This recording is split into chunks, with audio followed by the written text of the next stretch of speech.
Good morning, students. During the last classes of our company law, we explains about the various formalities and procedures to be complied for the alteration of memorandum of association. On that classes, we explains that out of the 6 clauses of memorandum, the first 5 clauses can be altered by complying the legal formalities and procedures. At the same time, the last clause, that is association or subscription clause, cannot be altered at any time under any circumstances. In today's class, we propose to explain about the second important documents of a company, that is Articles of Association.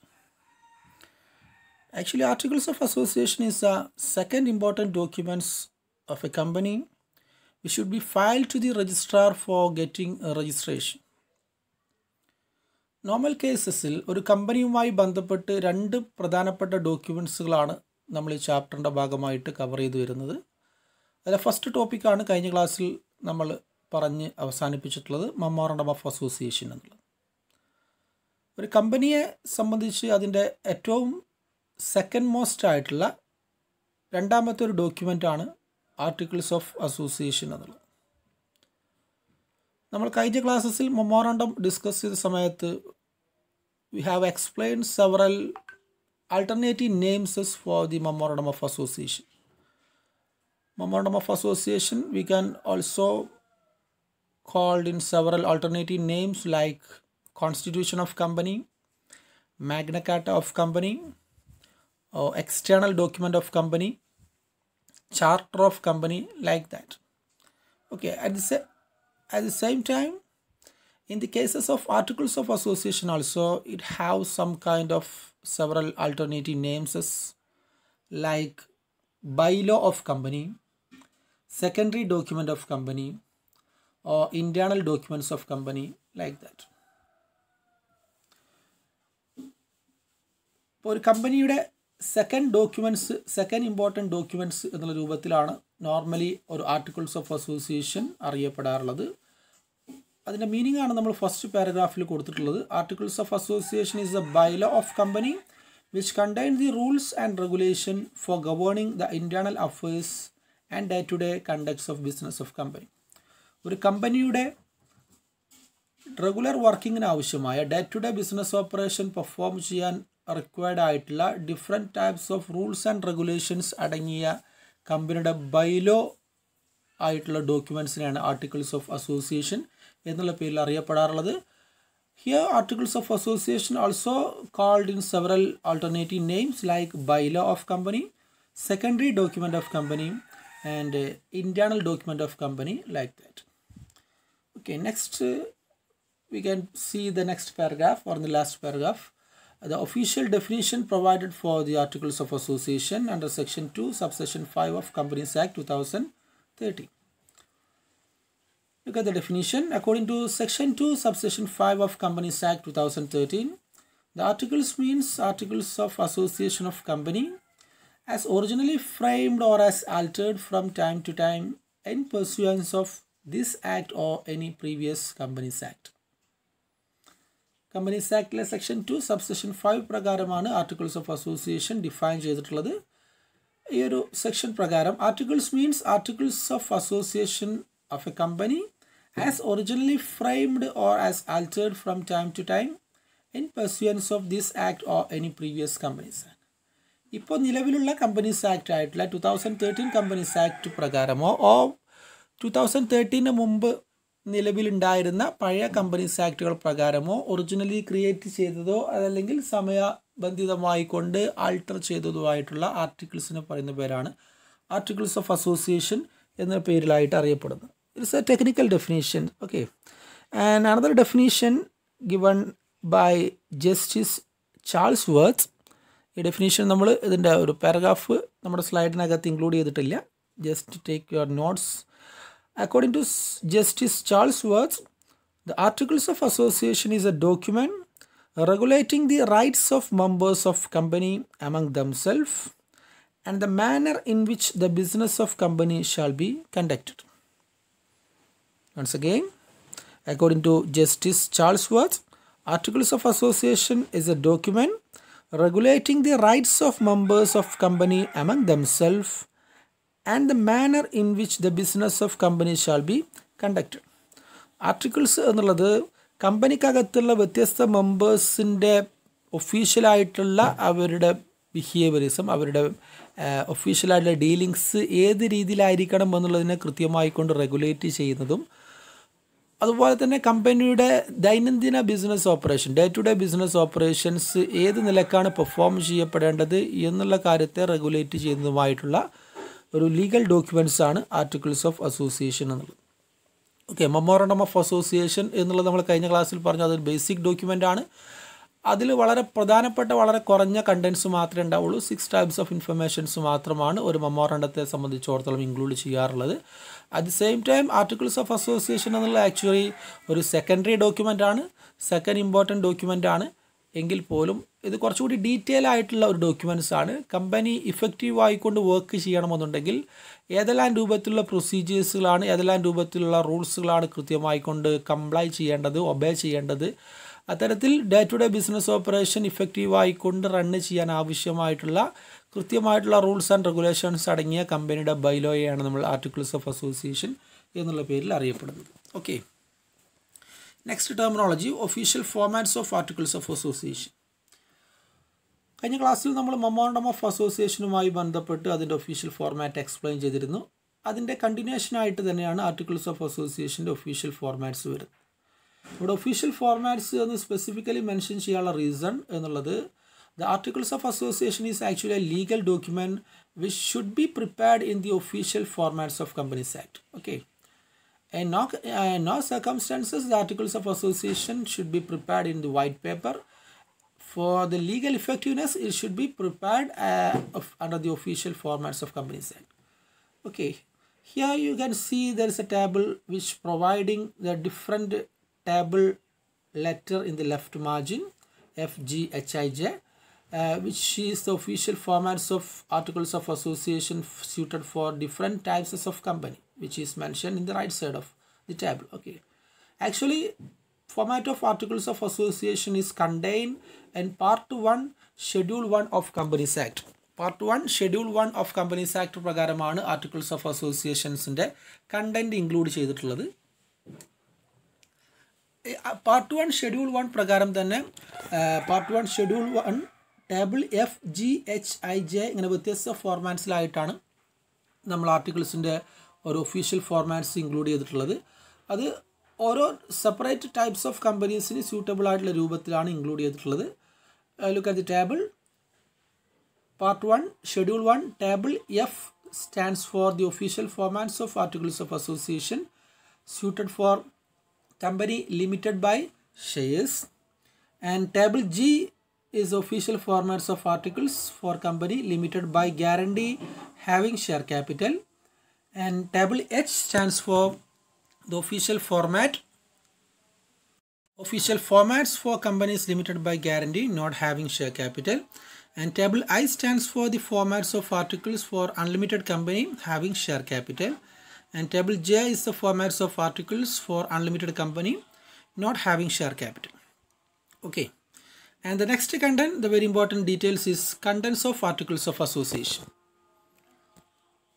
We already said that the articles of association is generally contained by various rules and procedures to be complied for the internal operations or day-to-day operations of business organization. ഒരു സ്ഥാപനത്തിൻ്റെ day to day business വർക്കിങ്ങിന് ആവശ്യമായിട്ടുള്ള rules and regulations ആണ് common ആയിട്ട് articles of അസോസിയേഷൻസിൻ്റെ contents ആയിട്ട് വരിക. പ്രധാനപ്പെട്ട ഒരു 10-15 areas of റൂൾസുകളാണ് നമ്മളിവിടെ ഇൻക്ലൂഡ് ചെയ്തിട്ടുള്ളത്. അതിൻ്റെ ഒരു സ്റ്റാർട്ടിങ് ആയിക്കൊണ്ട് name and address of company, and second one share and share capital and it's division of shares. എത്രയാണ് കമ്പനിയുടെ ടോട്ടൽ ഷെയർ ക്യാപിറ്റൽ, അതിന് എത്ര നമ്പർ ഓഫ് ഷെയർസ്, എത്ര വാല്യൂ ഉള്ള എത്ര നമ്പർ ഓഫ് ഷെയർസ് ആണെന്നുള്ള ഡിവിഷൻ ഓഫ് ഷെയർ ക്യാപിറ്റലും ഇൻക്ലൂഡ് ചെയ്തിട്ടുണ്ടാവും. And the third details, rights of different class of shares. As all we know that company may issue different types of shares like equity shares or preference shares or DVR shares like that. ഓരോ type share ഹോൾഡേഴ്സിൻ്റെയും rights and powers എന്തൊക്കെയാണ് എന്നുള്ളതാണ് ഈ കണ്ടൻസിൻ്റെ ഭാഗമായിട്ട് അതിൻ്റെ details include ചെയ്യും. അതുപോലെ തന്നെ next details payment of underwriting commission. Actually, underwriters is a intermediary, financial intermediary who providing guarantee for obtaining minimum subscription at the time of share issue of company. ഒരു company share issue ചെയ്യുന്ന സമയത്ത് minimum subscription guarantee നൽകുന്ന financial intermediary സ്ഥാപനങ്ങളെയാണ് underwriters എന്നുള്ള പേരിൽ അറിയപ്പെടാറുള്ളത്. അണ്ടർറൈറ്റേഴ്സിന് provide ചെയ്യുന്ന കമ്മീഷനെയാണ് നമ്മൾ അണ്ടർറൈറ്റിംഗ് commission എന്നുള്ള പേരിലായിട്ട് അറിയപ്പെടുക. അപ്പോൾ എത്രമാത്രം കമ്മീഷൻ, പരമാവധി എത്ര കമ്മീഷൻ വരെ അണ്ടർറൈറ്റേഴ്സിന് പ്രൊവൈഡ് ചെയ്യാം എന്നുള്ള ഡീറ്റെയിൽസാണ് ഇവിടെ ഇൻക്ലൂഡ് ചെയ്യുക. അതുപോലെ lean on shares. Lean on shares എന്ന് പറഞ്ഞു കഴിഞ്ഞാൽ ഷെയർ നമ്മൾ റീറ്റെയിൻ ചെയ്യുക. കമ്പനിയുടെ ഷെയർ ഹോൾഡേഴ്സ് കമ്പനിക്കകത്ത് കമ്പനിയിലേക്ക് എന്തെങ്കിലും എമൗണ്ട് തരാനുണ്ട് എന്നുണ്ടെങ്കിൽ അവരുടെ പേരിൽ കമ്പനിയിൽ ഷെയർ ഉണ്ട് എന്നുണ്ടെങ്കിൽ കമ്പനിയുടെ കൈവശമുള്ള ഷെയർ ഹോൾഡേഴ്സിൻ്റെ ഷെയർ അല്ലെങ്കിൽ ഷെയർ സർട്ടിഫിക്കറ്റ് അവർക്ക് കൊടുക്കാതെ തൽക്കാലത്തേക്ക് പിടിച്ചു വെക്കുന്ന റീറ്റെയിൻ ചെയ്യുന്ന പ്രോസസ്സിനെയാണ് ലീൻ ഓൺ ഷെയർസ് എന്നുള്ള പേരിൽ അറിയപ്പെടാറുള്ളത്. അതുപോലെ next topic calls on shares. കമ്പനിയുടെ ഷെയറിൻ്റെ പ്രൈസ് അല്ലെങ്കിൽ ഷെയറിൻ്റെ വാല്യൂ ഡിഫറെൻറ്റ് ഇൻസ്റ്റാൾമെൻ്റ് ആയിട്ടാണ് സാധാരണഗതിയിൽ ക്യാപ്ചർ ചെയ്യാറുള്ളത്. അപ്പോൾ കമ്പനിയുടെ ഷെയറിൻ്റെ വാല്യൂ ഓരോ ഇൻസ്റ്റാൾമെൻ്റ് ആയിക്കൊണ്ട് വിളിക്കുന്നതിനാണ് നമ്മൾ കോൾസ് ഓൺ ഷെയർസ് എന്നുള്ള പേരിലായിട്ട് അറിയപ്പെടുക. Actually a company may have 2 or 3 types of calls on shares. Okay, and next one transfer of shares. ഒരു ഷെയർ ഹോൾഡറുടെ കൈവശമുള്ള ഷെയർ മറ്റൊരു പാർട്ടിയിലേക്ക് മറ്റൊരു വ്യക്തിയിലേക്ക് ട്രാൻസ്ഫർ ചെയ്യുക. അതുമായി ബന്ധപ്പെട്ട് എന്തൊക്കെ പ്രൊസീജിയേഴ്സാണ് ഫോളോ ചെയ്യേണ്ടത്, ആ പ്രൊസീജിയേഴ്സിൻ്റെ ഡീറ്റെയിൽസാണ് ഇതിനകത്ത് ഉണ്ടാവുക. അതുപോലെ transmission of shares. Transmission of shares എന്നുള്ളത് ഒരു കമ്പനിയുടെ ഷെയർ ഹോൾഡർ മരണപ്പെടുകയാണെന്നുണ്ടെങ്കിൽ അയാളുടെ പേരിൽ ഉണ്ടായിരുന്ന ഷെയർ അയാളുടെ ലീഗൽ റിലേറ്റീവ്സിലേക്കോ അല്ലെങ്കിൽ ലീഗൽ നോമിനിലേക്കോ ഓട്ടോമാറ്റിക്കലി ട്രാൻസ്ഫർ ചെയ്യപ്പെടുന്ന പ്രൊസീജിയേഴ്സിനെയാണ് നമ്മൾ ട്രാൻസ്മിഷൻ ഓഫ് ഷെയർസ് എന്നുള്ള പേരിലായിട്ട് അറിയപ്പെടുക. ഇതൊക്കെ ഷെയർസുമായി ബന്ധപ്പെട്ട ഡീറ്റെയിൽസാണ്. നെക്സ്റ്റ് ചാപ്റ്റർ നമുക്ക് ഷെയർ ആൻഡ് ഷെയർ ക്യാപിറ്റൽ എന്നുള്ള ചാപ്റ്ററാണ് എടുക്കാനുള്ളത്. ആ ഷെയർ ആൻഡ് ഷെയർ ക്യാപിറ്റൽ എന്ന ചാപ്റ്ററിൽ ഇത്തരത്തിലുള്ള എല്ലാ ലീഗൽ എലമെൻറ്റ്സും വളരെ ഡീറ്റെയിൽ ആയിട്ട് നമുക്ക് എക്സ്പ്ലെയിൻ ചെയ്യാനുണ്ടാവും. ഓക്കെ, അതുപോലെ forfeiture of shares. What are the procedures to be followed for forfeiture of shares.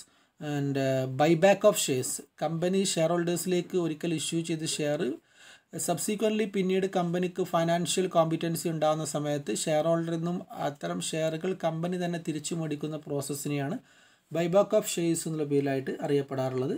അതുപോലെ ജനറൽ ബോഡി മീറ്റിംഗ് എന്നുള്ളത് company have to conduct different types of general body meeting like ordinary general body meeting, special general body meeting, extra ordinary general body meeting like that. ഓരോ general body മീറ്റിങ്ങും നടത്തുന്നതുമായി ബന്ധപ്പെട്ടുള്ള പ്രൊസീജിയറിസം അതിൻ്റെ റൂൾസുകൾ എന്തൊക്കെയാണെന്നുള്ളത് ആർട്ടിക്കിൾസിൽ മെൻഷൻ ചെയ്തിട്ടുണ്ടാവും. അതുപോലെ next one voting rights of members. Board of directors. എത്ര ബോർഡ് മെമ്പേഴ്സാണ് ഉണ്ടാവേണ്ടതായിട്ടുള്ളത്, മിനിമം മാക്സിമം എത്ര ആളുകൾ ഉണ്ടാവണം, അവരുടെ അപ്പോയിൻമെൻറ്റ് ക്വാളിഫിക്കേഷൻ, അവരുടെ റെമ്യൂണറേഷൻ, ഈ രൂപത്തിലുള്ള ഡീറ്റെയിൽസുകളൊക്കെ സാധാരണഗതിയിൽ ആർട്ടിക്കിൾസ് ഓഫ് അസോസിയേഷൻ്റെ കണ്ടൻസ് ആയിട്ട് വരും. അതുപോലെ ഡിവിഡൻഡ് ആൻഡ് റിസർവ്. ഒരു കമ്പനി പ്രോഫിറ്റ് ഉണ്ടാക്കി കഴിഞ്ഞാൽ അതിൽ എത്ര പെർസെൻറ്റേജ് ഷെയർ ഹോൾഡേഴ്സിന് ഡിവിഡൻ്റായിട്ട് ഇഷ്യൂ ചെയ്യണം, അതുപോലെ എത്ര പെർസെൻറ്റേജ് റിസർവ് ആയിക്കൊണ്ട് നമ്മൾ റീറ്റെയിൻ ചെയ്യപ്പെടണം എന്നുള്ള റൂൾസ് ആർട്ടിക്കിൾസിൽ കൃത്യമായിക്കൊണ്ട് മെൻഷൻ ചെയ്തിരിക്കണം. അതുപോലെ next details books of accounts to be maintain under the company. And the last one winding up of company. Procedures for winding up of company. Okay, ഇങ്ങനെ കമ്പനി അതിൻ്റെ business operation start ചെയ്യുന്നത് മുതൽ അതിൻ്റെ വൈൻഡിങ് അപ്പ് വരെയുള്ള ലീഗലി പെർഫോം ചെയ്യപ്പെടേണ്ട ഡേ ടു ഡേ ബിസിനസ്സിൻ്റെ ഭാഗമായിക്കൊണ്ട് കൃത്യമായിക്കൊണ്ട് കണ്ടക്ട് ചെയ്യേണ്ട എല്ലാ കാര്യങ്ങളെ സംബന്ധിച്ചും ഉള്ള റൂൾസ് ആൻഡ് റെഗുലേഷൻസിനെ അടങ്ങിയ ഡോക്യുമെൻറ്റ്സിനെയാണ് നമ്മൾ ആർട്ടിക്കിൾസ് ഓഫ് അസോസിയേഷൻ എന്നുള്ള പേരിലായിട്ട് അറിയപ്പെടുന്നത്. Okay, the next details restrictions on the alteration of articles of association. നമ്മൾ കഴിഞ്ഞ ക്ലാസ്സിൽ മെമ്മോറണ്ടം ഓഫ് അസോസിയേഷനുമായി ബന്ധപ്പെട്ട ആൾട്ടറേഷൻ പ്രൊസീജിയേഴ്സ് ഡിസ്കസ് ചെയ്തതാണ്. മെമ്മോറണ്ടം എന്നുള്ളത് actually the basic documents of company and therefore for altering the contents of memorandum of association the company have to follow some kind of very strict formalities and procedures. Okay, വളരെ നിർബന്ധമായിട്ടുള്ള സാഹചര്യത്തിൽ മാത്രമേ memorandum of അസോസിയേഷനുമായി ബന്ധപ്പെട്ട content കൃത്യമായിക്കൊണ്ട് alter ചെയ്യാൻ വേണ്ടി സാധിക്കുകയുള്ളൂ. അതേസമയം articles of association is the secondary documents of company. Okay, it is A secondary documents of company and therefore the alteration of articles of association is comparatively some more easily operation. കുറച്ചുകൂടി easy ആയിക്കൊണ്ട് കുറച്ചുകൂടി കമ്പനിക്ക് convenient ആയിട്ടുള്ള രൂപത്തിൽ easy ആയിട്ടുള്ള രൂപത്തിൽ alter ചെയ്യാൻ പറ്റുന്ന ഒരു ഡോക്യുമെൻ്റാണ് ആർട്ടിക്കിൾസ് ഓഫ് അസോസിയേഷൻ എന്നുള്ളത്. നോർമൽ കേസസിൽ the alteration of articles of association may include 3 types of procedures. ഒരു 3 പ്രൊസീജിയേഴ്സാണ് നോർമലായിക്കൊണ്ട് ആർട്ടിക്കിൾസ് ആൾട്ടർ ചെയ്യുന്നതുമായി ബന്ധപ്പെട്ടുണ്ടാവാറുള്ളത്. The first one, company have to convene a special general body meeting. And the second one, the company has to pass special resolution for changing the particular content of articles of association. And the third one, the company have to submit or send the copy of resolution to the registrar of company. ഈ 3 രൂപത്തിലുള്ള ഡീറ്റെയിൽസുകളാണ് articles alter ചെയ്യുന്നതുമായി ബന്ധപ്പെട്ട് വരുന്നത്. നമ്മൾ നേരത്തെ സൂചിപ്പിച്ചു 17 ഡീറ്റെയിൽസുകൾ articles of അസോസിയേഷൻ്റെ contents ആയിട്ടുണ്ട് എന്നുള്ളത്. അതിൽ ഏതെങ്കിലും കണ്ടൻറ്റ് ഡിലീറ്റ് ചെയ്യാനോ അല്ലെങ്കിൽ ഉള്ള കണ്ടൻറ്റിലേക്ക് വേറെ പുതിയ കണ്ടൻസ് ആഡ് ചെയ്യാനോ അല്ലെങ്കിൽ നിലവിലുള്ള കണ്ടൻസിൽ ചില ചേഞ്ചസ് വരുത്തുവാനോ ഒക്കെ ആർട്ടിക്കിൾസിൻ്റെ ആൾട്ടറേഷൻ രൂപത്തിൽ പെർമിറ്റബിൾ ആണ്. അപ്പോൾ ഏത് ആർട്ടിക്കിൾസിലെ കണ്ടൻസ് ആണോ ആൾട്ടർ ചെയ്യേണ്ടത് എന്നുള്ളത് ഡിസൈഡ് ചെയ്ത് കഴിഞ്ഞാൽ അത് ആൾട്ടർ ചെയ്യാൻ വേണ്ടി ആദ്യത്തെ പ്രൊസീജിയേഴ്സും എന്നുള്ളത് the company have to convene a special general body meeting. ഈ ആൾട്ടറേഷൻ നടത്താൻ വേണ്ടി ഒരു സ്പെഷ്യൽ ജനറൽ ബോഡി മീറ്റിംഗ് വിളിച്ചു ചേർക്കുക എന്നുള്ളതാണ് ആദ്യത്തെ procedure. Special general body meeting വിളിച്ചു ചേർത്ത് കഴിഞ്ഞാൽ ഈ പർട്ടിക്കുലർ കണ്ടൻറ്റ് ചേഞ്ച് ചെയ്യുന്നതുമായി ബന്ധപ്പെട്ട് ഒരു റെസൊല്യൂഷൻ പാസ്സാക്കുക എന്നുള്ളതാണ്. സ്പെഷ്യൽ റെസൊല്യൂഷൻ പാസ്സാക്കുക എന്നുള്ളതാണ്. സ്പെഷ്യൽ റെസൊല്യൂഷൻ എന്ന് പറഞ്ഞു കഴിഞ്ഞാൽ the resolution is passed by 3/4 majority. Okay, 3/4 ഭൂരിപക്ഷത്തോട് കൂടിയിട്ട്, ഐ മീൻ മൊത്തം മെമ്പേഴ്സിൻ്റെ മോർ ദാൻ 75% ഓഫ് ആളുകൾ പിന്തുണച്ചുകൊണ്ടുള്ള റെസൊല്യൂഷനെയാണ് നമ്മൾ 3/4 മെജോറിറ്റി എന്നുള്ള പേരിലായിട്ട് അറിയപ്പെടുന്നത്.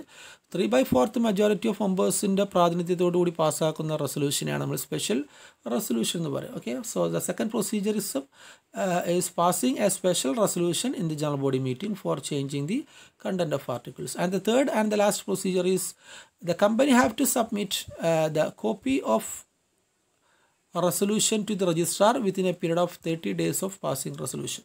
റെസൊല്യൂഷൻ പാസ്സാക്കി 1 മാസത്തിനുള്ളിൽ ഈ റെസൊല്യൂഷൻ്റെ കോപ്പി കമ്പനിയുടെ രജിസ്ട്രാർക്ക് അയച്ചു കൊടുക്കുക എന്നുള്ളതാണ് മൂന്നാമത്തെ പ്രൊസീജിയേഴ്സായിട്ട് വരുന്നത്. ഓക്കെ, ഇങ്ങനെ ആർട്ടിക്കിൾസ് ഓഫ് അസോസിയേഷൻ ആൾട്ടർ ചെയ്യുന്ന സമയത്ത് കമ്പനി കൃത്യമായി കൊണ്ട് പാലിക്കേണ്ടതായിട്ടുള്ള ചില റെസ്ട്രിക്ഷൻസ് കൂടി അടങ്ങിയിട്ടുണ്ട്. അതാണ് നമ്മൾ ഈ ടോപ്പിക്കിൻ്റെ ഭാഗമായിട്ട് എക്സ്പ്ലെയിൻ ചെയ്യുന്നത്.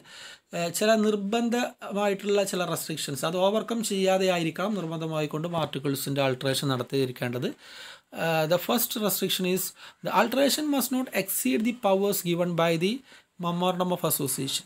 Memorandum of Association പ്രൊവൈഡ് ചെയ്തതിനേക്കാൾ കൂടുതൽ പവേഴ്സ് ഒരു കാരണവശാലും ആർട്ടിക്കിൾസിൻ്റെ ഡീറ്റെയിൽസിൽ ഉണ്ടാവാൻ പാടില്ല. Because memorandum is the basic document and articles of association is only the secondary document. Okay, അപ്പോൾ ആർട്ടിക്കിൾസ് ആൾട്ടർ ചെയ്യുന്ന സമയത്ത് മെമ്മോറണ്ടം പ്രൊവൈഡ് ചെയ്തതിനേക്കാൾ കൂടുതൽ പവേഴ്സ് എക്സീഡ് ചെയ്യാൻ പാടുള്ളതല്ല ആർട്ടിക്കിൾസിനകത്ത് എന്നുള്ളതാണ് first restriction. Second point, alteration must not inconsistent with the companies act. ആർട്ടിക്കിൾസിൽ നമ്മൾ ആൾട്ടർ ചെയ്ത് വരുന്ന സമയത്ത് ഉണ്ടാകുന്ന കണ്ടൻറ്റ് എന്നുള്ളത് ഒരു കാരണവശാലും കമ്പനീസ് ആക്ടിൻ്റെ നിയമത്തിന് വൈരുദ്ധ്യമാവാൻ പാടില്ല. കമ്പനീസ് ആക്ടിലുള്ള പ്രൊവിഷൻസിനോ റൂൾസിനോ വിരുദ്ധമായിട്ടുള്ള രൂപത്തിൽ ഒരു കാരണവശാലും ആർട്ടിക്കിൾസ് ഓഫ് അസോസിയേഷൻ്റെ ആൾട്ടറേഷൻ നടത്താൻ വേണ്ടി പാടുള്ളതല്ല. And the third one, alteration must not include anything illegal or opposed to public policy. നമ്മൾ ആർട്ടിക്കിൾസ് ആൾട്ടർ ചെയ്യുന്ന സമയത്ത് ഒരു കാരണവശാലും ഇല്ലീഗലായിട്ടുള്ള ഒരു കോമ്പോണൻസ് ആർട്ടിക്കിൾസിൻ്റെ ഭാഗമായിട്ട് ഇൻക്ലൂഡ് ചെയ്യാൻ പാടില്ല. അതുപോലെ പബ്ലിക് പോളിസിക്ക് ഒപ്പോസിഡ് ആയിട്ടുള്ള കണ്ടൻസും ആർട്ടിക്കിൾസ് ഓഫ് അസോസിയേഷൻ്റെ ഒരു ആൾട്ടറിങ് ഡീറ്റെയിൽസ് ആയിട്ട് വരാൻ പാടുള്ളതല്ല. And the next point, alteration must be bona fide to the interest of company. നമ്മൾ ആർട്ടിക്കിൾസ് ആൾട്ടർ ചെയ്യുന്നത് കമ്പനിയുടെ പൊതുവായ താല്പര്യത്തിന് വേണ്ടിയിട്ടായിരിക്കണം. അതല്ലാതെ ഏതെങ്കിലും ഷെയർ ഹോൾഡറുടെയോ ഏതെങ്കിലും ഡയറക്ടറുടെയോ പേഴ്സണൽ ബെനിഫിറ്റ്സിന് വേണ്ടി ആവരുത് ആർട്ടിക്കിൾസ് ഓഫ് അസോസിയേഷൻ ആൾട്ടർ ചെയ്യുന്നത്. അത് കമ്പനിക്ക് ബെനിഫിറ്റബിൾ ആയിട്ടുള്ള ഒരു പർപ്പസിന് വേണ്ടിയിട്ടായിരിക്കണം, കമ്പനിക്ക് ബെനിഫിറ്റബിൾ ആയിട്ടുള്ള ഒരു സാഹചര്യത്തിന് വേണ്ടിയിട്ടായിരിക്കണം നമ്മൾ ആർട്ടിക്കിൾസ് ഓഫ് അസോസിയേഷൻ ആൾട്ടർ ചെയ്യുന്നത്. അതുപോലെ last point, alteration must not constitute a fraud on minority by majority members. ഒരു കമ്പനിയുടെ വളരെ കുറഞ്ഞ ഷെയർ കൈവശം വെക്കുന്ന മൈനോറിറ്റി ഷെയർ ഹോൾഡേഴ്സിൻ്റെ ഇൻട്രസ്റ്റിനെ ഏതെങ്കിലും നിലയ്ക്ക് ഡീഫ്രോഡ് ചെയ്യുന്ന അല്ലെങ്കിൽ അവരെ ചീറ്റ് ചെയ്യുന്ന അവരെ ഡീഫ്രോഡ് ചെയ്യുന്ന രൂപത്തിൽ ഒരു കാരണവശാലും ആർട്ടിക്കിൾസ് ഓഫ് അസോസിയേഷൻ്റെ ആൾട്ടറേഷൻ മെജോറിറ്റി ഷെയർസ് കൈവശം വെക്കുന്ന ഷെയർ ഹോൾഡേഴ്സ് കെപ്റ്റ് ചെയ്യാൻ പാടുള്ളതല്ല. ഇത്രയും ഡീറ്റെയിൽസുകളാണ് ഇതുമായി ബന്ധപ്പെട്ട് നമുക്ക് ഡിസ്കസ് ചെയ്യാനുള്ളത്. Okay, thank you.